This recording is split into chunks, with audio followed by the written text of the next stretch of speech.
Hi hello అండి, welcome back to our channel మా ఇంటి రుచులు. నేను ఇక్కడ బీరకాయ తొక్కుతో పచ్చడి చేశానండి. ఎలా చేయాలో మీరు కూడా చూసేయండి. 2 టేబుల్ స్పూన్లు ఆయిల్ వేసుకున్నాను. ఇక్కడ 1/2 కేజీ బీరకాయలని తొక్కు తీసి చూపిస్తున్నానండి. నేను ఈ తొక్కును కడిగి కట్ చేశాను చిన్న చిన్న ముక్కలుగా. ఇలా ఈ ఆయిల్లో వేయించుకోవాలండి. పచ్చివాసన పోయేంత వరకు వేయించుకోవాలి దీన్ని.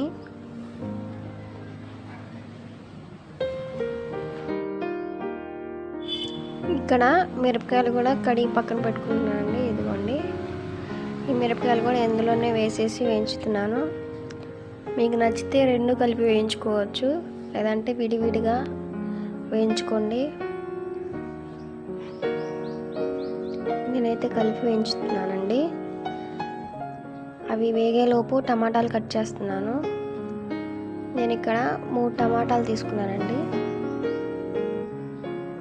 ఇవి ఇలా వేగిన తర్వాత ఒక ప్లేట్లోకి షిఫ్ట్ చేసేసాను. ఈ కళాయిలో 1 స్పూన్ ఆయిల్ వేసేసుకొని కట్ చేసిన టమాటాలు ఇందులో వేసేసుకుంటున్నాను. ఈ టమాటాలు పై తొక్కు ఊడేంత వరకు మగ్గాలి ఆయిల్లో.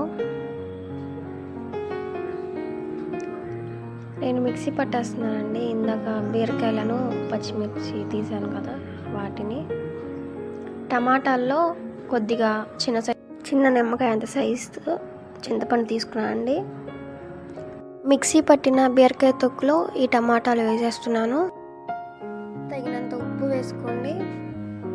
అలాగే నేను ఇక్కడ మిరపకాయలు ఇందాక వేయించింది 12 మిరపకాయలండి. మేము కారం తక్కువ తింటాం కాబట్టి కొద్దిగా వేసుకున్నాను. మీకు నచ్చితే ఇంకో 2 ఎక్స్ట్రా అయినా వేసుకోండి. ఇలా మిక్సీ పట్టుకున్న దాన్ని తాలింపు వేసేసుకోవాలి. కొద్దిగా తాలింపు గింజలు వేసుకొని చిన్నుల్లిపాయలు నలగొట్టుకొని ఒక 4 వేసుకున్నానండి. ఈ తాలింపులోనే కొద్దిగా కరివేపాకు నలిపి వేసుకుంటున్నానండి. ఇవి వేగిన తర్వాత మిక్సీ పట్టిన పచ్చడిని ఇందులో వేసేస్తున్నాను.